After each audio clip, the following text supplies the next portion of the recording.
estamos aqui no templo, mas você está aí na sua casa. Esse tempo vai passar. Nós estaremos todos reunidos juntos para a glória do Senhor. Mas enquanto não passa, creia que há um lugar de descanso para você, para mim, que não é exatamente, propriamente dito aqui, mas é aí, é onde você está, porque o Senhor é onipresente, e Ele está com você, Ele está conosco, e nós estamos aqui para adorar o nome do Senhor, para render a Ele a nossa gratidão, dizer que é nele o nosso lugar de descanso, em meio a tamanhas dificuldades, tamanhas lutas, nós podemos confiar que é nele o nosso lugar de descanso. Vamos louvar? Um lugar de descanso em ti. Há um lugar de refrigério em ti. Há um lugar onde a verdade reina. Esse lugar é no Senhor.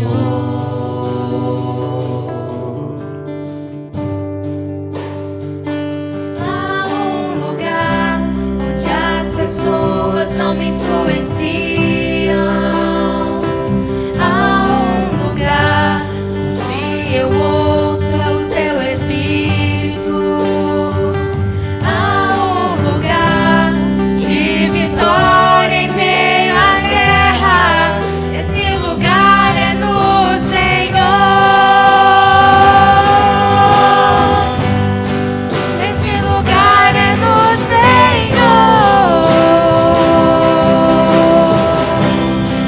Esse lugar é no Senhor.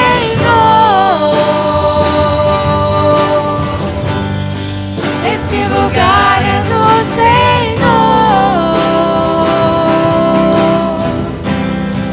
Esse lugar é no Senhor.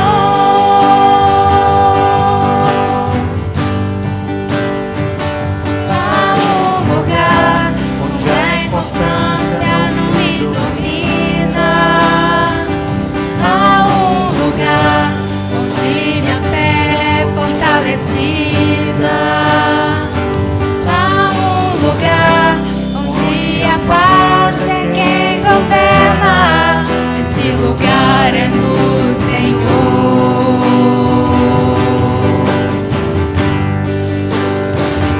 Há um lugar onde os sonhos não se abortam. Onde os seus medos não te dominam. Há um lugar que quando se perde aqui se ganha. Esse lugar é no Senhor. E você sabe cantar. Esse lugar é no Senhor. Esse lugar é no Senhor. Um lugar de refúgio. Esse lugar é no Senhor.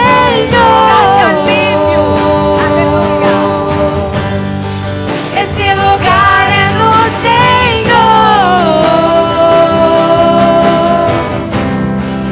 Esse lugar é no Senhor. Esse lugar é no Senhor. Esse lugar é no Senhor. Esse lugar é no Senhor. Esse lugar é no Senhor. Aleluia, Jesus. Tu és tudo que nós precisamos, Senhor. Não precisamos de mais nada a não ser o Senhor. Tu és tudo que a nossa alma precisa. Tu és tudo que os nossos olhos precisam enxergar. Tu és tudo que nós precisamos ver pelos olhos da fé. Aleluia. É tudo que eu preciso. Tu és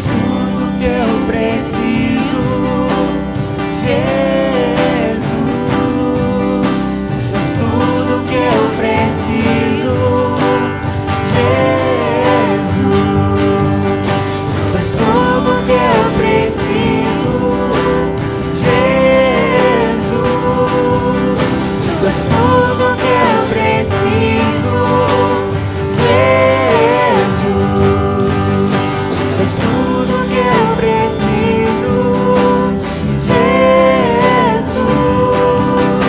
Tu és tudo que eu preciso, Jesus. É tudo que nós precisamos, Senhor. Tu és tudo de que nós precisamos. Louvado e engrandecido seja o teu nome. Louvado e engrandecido seja o teu nome. Aleluia. Aleluia, queridos. É claro que nós conhecemos a passagem de Abacuque. E quem está a par de tudo que está acontecendo à nossa volta, no nosso país, no mundo, pode até se colocar no lugar dele e às vezes querer colocar Deus contra a parede. Senhor, até quando? Até quando isso vai acontecer? Até quando eu vou ficar sem trabalho, sem certeza se eu vou ter saúde, se eu não vou ter? Até quando, Senhor? Mas o Senhor disse para Abacuque: o justo viverá pela fé.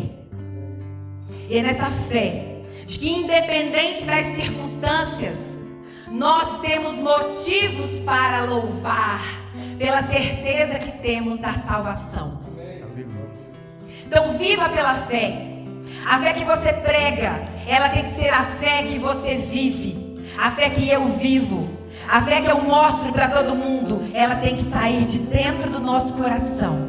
Não pode ser só da boca para fora. Então, ainda que aconteça qualquer coisa com você, comigo, que nós nos alegremos no Senhor, com toda a nossa força, com todo o nosso coração, com todo o nosso entendimento, com toda a nossa alma, para a glória do nome daquele que nos presenteou com a vida eterna. Vamos adorar. Aleluia.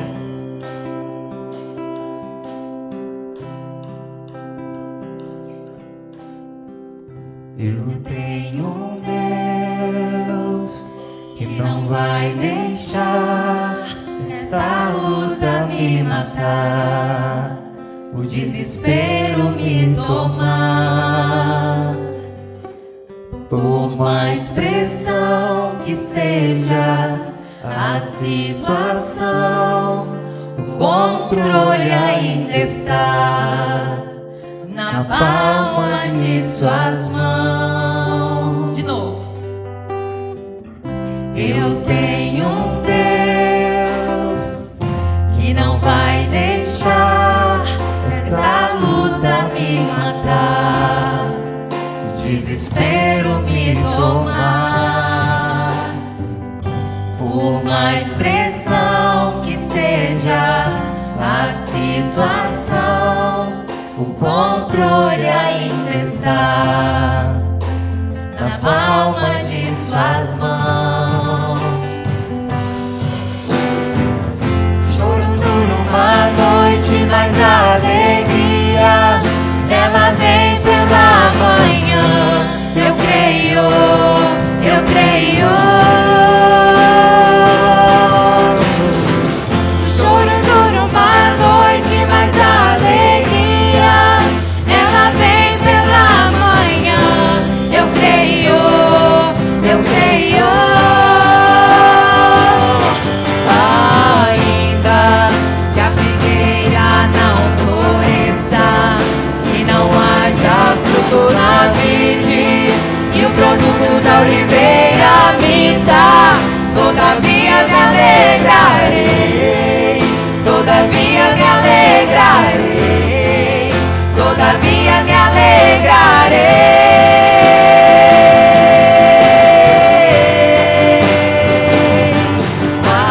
Ainda que a figueira não floresça e não haja fruto na vide e o produto da oliveira minta, todavia me alegrarei, todavia me alegrarei, todavia me alegrarei.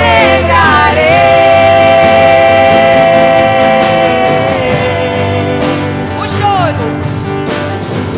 choro dura uma noite, mas a alegria ela vem pela manhã. Eu creio, eu creio. O choro dura uma noite, mas a alegria ela vem pela manhã.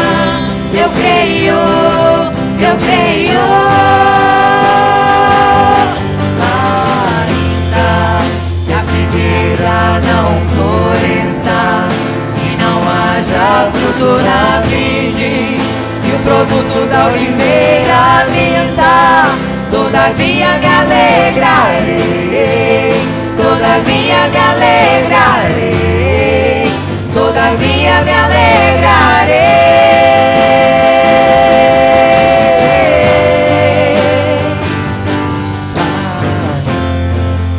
Ainda que te falte alimento na mesa, ainda que você perca, eu perca, o ente querido, aquele mais chegado, o irmão mais chegado, sabe?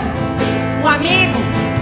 Ainda que você perca o emprego, ainda que recolha o seu carro na garagem porque você não conseguiu pagar as prestações, ainda que você tenha que tirar seu filho da escola, uma boa escola, ainda assim, nós temos motivo para louvar, para engrandecer o nome do Senhor, porque Ele nos deu a vida eterna. Aleluia!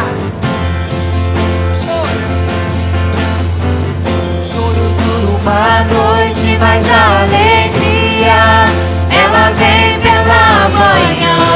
Eu creio, eu creio, eu creio. Aleluia, Jesus. O choro dura uma noite, mas a alegria ela vem pela manhã. Eu creio, aleluia, eu creio.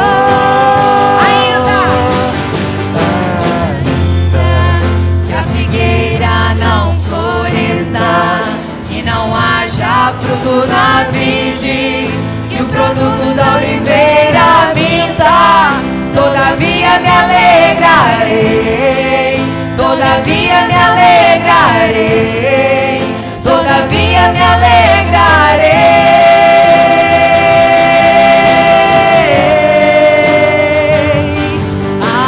Ainda que a figueira não floresça e não haja fruto na vide e o produto da oliveira minta, todavia me alegrarei.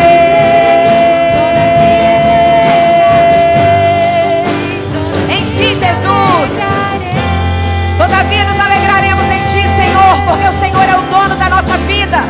Nós não estamos presos às circunstâncias, nós não estamos presos a vírus, a doença, a desemprego, a morte. Nós estamos ligados no trono da tua graça. Nós estamos ligados ao Senhor, o soberano, aquele que rasgou o seu coração ao nos dar o seu Filho Jesus para morrer na cruz pelos nossos pecados.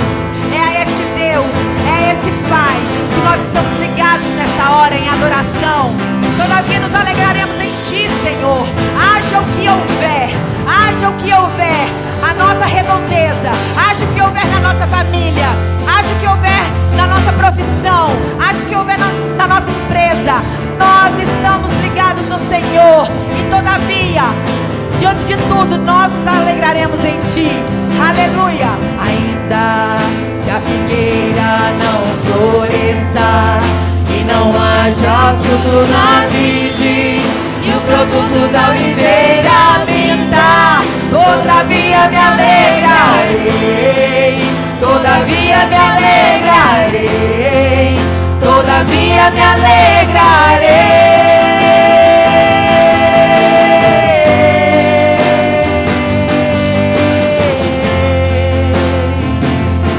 Aleluia, aleluia, Jesus, aleluia, bendito seja o teu nome. E minha irmã, meu irmão, graça e paz. Eu quero meditar contigo neste momento na palavra de Deus, que encontra-se em Mateus capítulo 5, verso 1 ao verso de número 3. Ouça por gentileza o que diz a palavra do nosso Deus. Diz assim: vendo Jesus as multidões, subiu ao monte e, como se assentasse, aproximaram-se os seus discípulos e ele passou a ensiná-los, dizendo: Bem-aventurados os humildes de espírito, porque deles é o reino dos céus. Muito bem, vamos orar? Ó Deus amado, nós louvamos o nome do Senhor, te exaltamos, te bendizemos e te agradecemos pelo privilégio de estarmos aqui lendo e agora vamos expor e meditar na palavra do Senhor.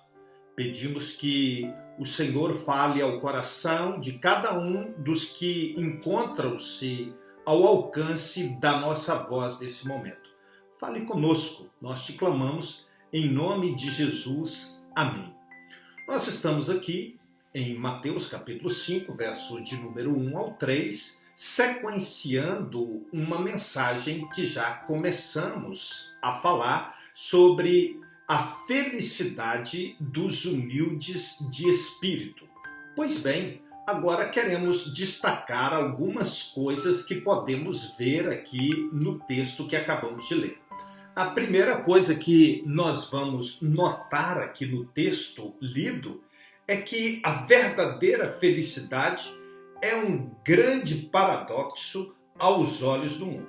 Pois bem, diante dessa verdade, nós queremos destacar 3 pontos importantes aqui. Em primeiro lugar, a verdadeira felicidade é abraçar o que o mundo repudia e repudiar o que o mundo aplaude. Quando nós estamos lendo Leon Morris, nós vamos encontrar nos seus escritos o escritor dizendo o seguinte: essa bem-aventurança revela o vazio dos valores do mundo, exalta aquilo que o mundo despreza e rejeita aquilo que o mundo admira. Ao lermos Donald Campbell, nós vamos notar que em seu livro O Reino de Ponta Cabeça, ele vai dizer em seus escritos o seguinte: os valores do reino de Deus são como uma pirâmide invertida. Jesus, meu amado irmão e irmã, diz que feliz é o pobre, o que chora, o manso, o puro, o perseguido. Jesus diz que bem-aventurado é o pobre de espírito e não a pessoa autossuficiente, arrogante e soberba. Jesus diz que bem-aventurado é o que chora e não aquele que é durão, que é insensível, não. Jesus diz que bem-aventurado é o manso, o que abre mão dos seus direitos e não o valentão que se envolve em brigas continuadas, intermináveis. Jesus diz que bem-aventurado é o pacificador, aquele que não apenas evita contenda, mas busca apaziguar os ânimos exaltados dos outros. Jesus diz que bem-aventurado é o puro de coração e não aquele que banqueteia com todos os prazeres existentes no mundo. Jesus diz que bem-aventurado é o perseguido por causa da justiça e não aquele que procura levar vantagem em tudo. Jesus diz que aquele que ganha sua vida a perde, mas o que a perde, esse é quem a ganha. Jesus diz que o humilde é que será exaltado. Ao olharmos para os escritos de Thomas Watson, nós vamos ver que, segundo ele, o mundo pensa que feliz é aquele que está no cume, no pináculo, no lugar mais alto, mas Cristo pronuncia como bem-aventurado aquele que está no vale. Em segundo lugar, a verdadeira felicidade não está nas coisas externas, mas nas realidades internas. Jesus não disse que bem-aventurados são os ricos. Essa felicidade não está centrada nas coisas externas. Deus colocou a eternidade dentro do coração do homem. Nem todo o ouro da terra poderia preencher o vazio da nossa alma. A verdadeira felicidade não está centrada na posse das bênçãos, mas se acha na fruição da intimidade com o abençoador. Não basta, se nós pararmos para analisar, para alcançar a felicidade, não basta tomar posse, mas fruir as bênçãos. Um homem pode morar num palácio e não se deleitar nele. Pode ter o domínio de um reino e não ter uma paz existente em sua alma. Ao lermos James Hasler, nós vamos ver que ele escreve, e em seus escritos ele diz que há uma tendência em todas as possessões materiais de obscurecer as necessidades que elas não podem satisfazer. A mão cheia ajuda o homem a esquecer um coração vazio. As coisas que esvaziam a vida são comumente aquelas que prometem preenchê-la.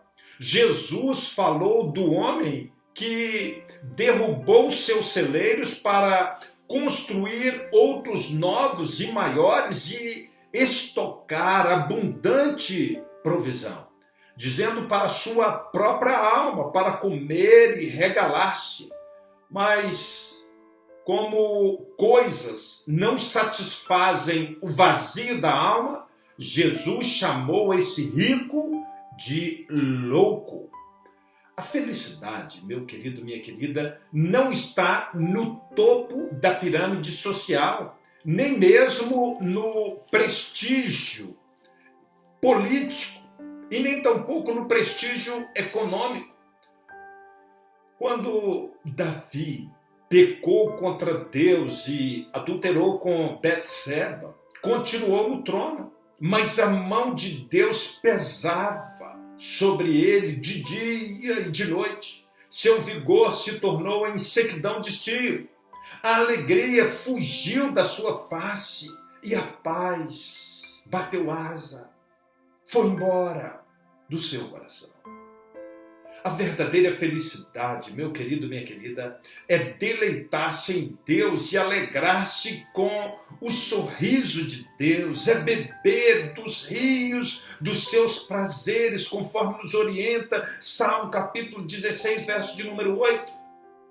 Meu irmão, minha irmã, a verdadeira felicidade consiste em desfrutar da plenitude de Deus. Ele é sol, Ele é escudo, Ele é herança, Ele é fonte, Ele é rocha, Ele é alegria, Ele é esperança. A verdadeira felicidade consiste em tomar posse da bem-aventurança agora e na eternidade. Em terceiro lugar, a verdadeira felicidade não é apenas uma promessa para o futuro, mas também e sobretudo uma realidade hoje, para o presente. Jesus não disse bem-aventurados serão os pobres de espírito, não. Ele disse bem-aventurados são os pobres de espírito. Os crentes não serão felizes apenas quando chegarem ao céu. Eles já são felizes agora. Os crentes são felizes antes mesmo de serem coroados. São felizes não apenas na glória, mas a caminho da glória. Os fariseus transformaram a religião em um árduo, pesado, tenso, difícil, um duro legalismo. Ataram fardos pesadíssimos sobre as pessoas, tornando a vida uma escravidão totalmente humilhante. Cristo, porém, veio para nos libertar. Ser cristão, meu querido, minha querida, não é viver cativo, não é viver prisioneiro de regras, de preconceitos. As grossas correntes que nos mantinham presos foram totalmente, plenamente, literalmente quebradas. Cristo encravou na cruz o seu, o meu, os nossos pecados. O escrito de dívida que era contra nós, triunfando também sobre os principados e potestades que tentam nos acusar. Conforme diz Colossenses 2, verso 14 e 15. Não precisamos mais viver tristes sob o cabresto do legalismo, do sincretismo e do ascetismo, não. Fomos arrancados do império das trevas para o reino da luz. Saímos da escravidão para a liberdade dos filhos de Deus. Cristo nos libertou, nos deu vida abundante. Somos filhos e herdeiros de Deus. Temos acesso à sua rica mesa e podemos comer das finas iguarias do seu banquete. Louvado é o nome do Senhor. Querido ouvinte, a felicidade não é apenas uma dádiva para o futuro, mas o penhor da bem-aventurança eterna. Uma segunda verdade que eu quero partilhar contigo é que a verdadeira felicidade está fundamentada no ser e não no ter. Notem comigo. Por uma questão de fidelidade ao texto grego original, usaremos a expressão pobres de espírito em vez de humildes de espírito, uma vez que a palavra pitokos descreve uma pessoa absolutamente pobre, em estado de absoluta carência. Essa expressão tinha um significado negativo. Vamos usá-la no seu sentido original. Destacamos aqui 5 pontos para a nossa reflexão. Em primeiro lugar, o que ser pobre de espírito não significa? Há muita confusão acerca do termo pobre de espírito. Ao lermos Thomas Watson, nós vamos lê-lo falando sobre algumas coisas. E aqui eu quero destacar 4 realidades que não expressam o que é ser pobre de espírito. Não significa pobreza financeira.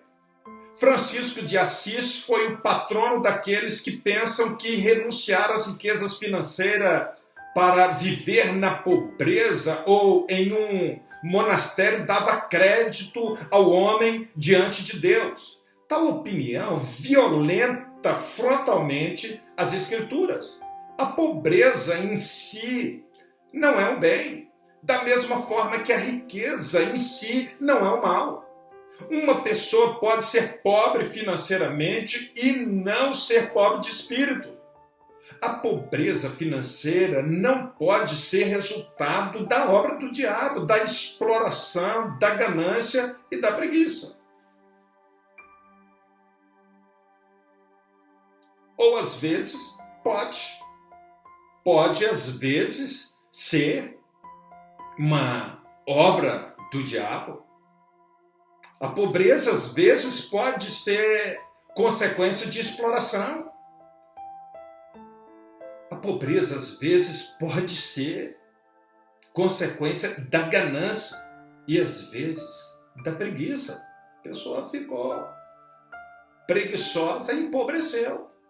Não foi ter com a formiga.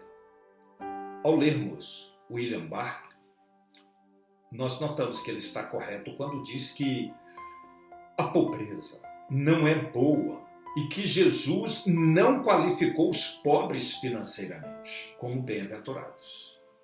Eu concordo plenamente com Mark Lloyd Jones quando diz: não há mérito nem vantagem na pobreza. A pobreza não serve de garantia da espiritualidade. A pobreza bem-aventurada é a do pobre de espírito, a do espírito que reconhece sua própria falta de recursos para enfrentar as exigências da vida e encontrar ajuda e fortaleza única e exclusivamente em Deus. Não significa ter uma vida espiritual pobre. Jesus não está elogiando aqueles que são espiritualmente pobres, descuidados com a vida espiritual, não. Ser pobre em santidade, em verdade, fé e amor é uma grande tragédia, uma absoluta tragédia. Jesus condenou a igreja de Laodiceia. Jesus diz em Apocalipse 3,17: sei que tu és pobre, miserável, cego e nu. Vivemos em uma época faminta de riquezas terrenas, inapetente das riquezas espirituais. A maioria dos crentes vive uma vida espiritual totalmente rasa. São crentes fracos, tímidos, vulneráveis espiritualmente, estrópelos. Mas o que não significa, ainda estamos nessa linha de raciocínio, não significa pobreza de autoestima. Jesus não está aqui falando que as pessoas que pensam menos a respeito de si mesmas são felizes. Não. Baixa autoestima não é um bem, mas um mal. Há muitas pessoas realmente infelizes que vivem esmagadas pelo complexo de inferioridade, com as emoções confusas e a alma ferida por uma autoestima arranhada pelos reveses da vida. Ser pobre ou humilde de espírito significa ter uma opinião adequada a respeito de si mesmo, como diz Romanos capítulo 12, verso de número 3. Ao lermos Warren Wiersbe, nós vamos notar em seus escritos que ele diz: ser pobre de espírito não é uma falsa humildade, como a pessoa que diz: não tenho valor algum, não sou capaz de fazer nada. Os príncipes de Israel que foram avistar a terra prometida, ao ver os gigantes com as suas cidades fortificadas, olharam para si mesmos e disseram: somos como gafanhotos. Eles eram príncipes, mas se consideraram menos do que príncipe, menos do que homens. Viram a si mesmo como insetos, como gafanhotos. Eles foram derrotados nas mesmas circunstâncias, mas pelos seus próprios sentimentos. Foi ali a circunstância que os havia derrotado, mas os seus próprios sentimentos. Aqui cabe uma pergunta para você que me ouve. Qual tem sido o sentimento que você tem tido a seu respeito? Quando você olha para o espelho, como você se vê? Como você se sente? Como você se imagina? Uma outra coisa que não significa timidez ou fraqueza. Essas características não são virtudes, senão males que devem ser combatidos. Timidez é covardia, é a incapacidade de se posicionar, é ficar sempre em cima do muro. A Bíblia diz que os tímidos ficarão de fora do reino de Deus, conforme nos assevera Apocalipse 21, verso número 8. Fraqueza, por sua vez, é a indisposição, a incapacidade de se defender, de se posicionar, de assumir uma postura clara e firme diante dos dilemas da vida.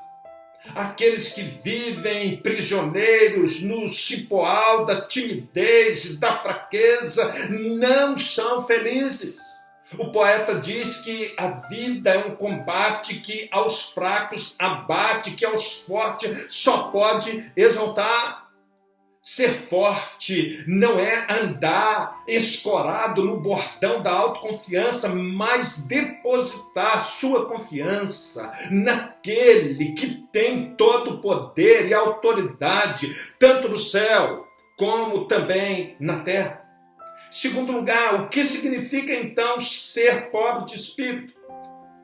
Tendo olhado o aspecto negativo, veremos agora o que significa de fato ser pobre de espírito. Pois bem, ser pobre de espírito é a base para as outras virtudes. A primeira bem-aventurança é o primeiro degrau das escadas. Se Jesus começasse com a pureza de coração, não haveria esperança para nós. Primeiro precisamos estar vazios para depois sermos cheios. Ao lermos Martin Lloyd-Jones em seus escritos, nós vamos ver que ele diz: não podemos ser cheios de Deus enquanto não formos esvaziados de nós mesmos. Essa virtude é a raiz, as outras são os frutos.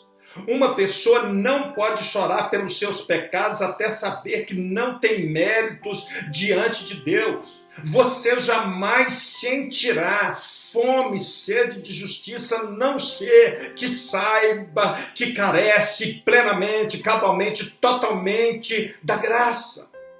Ao lermos James Ratzinger, nós vamos notar que ele em seus escritos diz: esta bem-aventurança é o rico solo em que as outras graças crescem, e não apenas crescem, mas crescem e florescem. O topo dos montes, meu querido, minha querida, normalmente é estéril porque é lavado pelas chuvas, mas o vale é fértil porque é para ali que as chuvas levam os mais ricos nutrientes. De modo semelhante, o coração soberbo é estéril. Nele nenhuma graça pode crescer, mas o coração humilde é solo fértil, onde frutificam as mais sublimes virtudes cristãs. É conhecido o adágio popular que diz que a lata vazia é que faz barulho.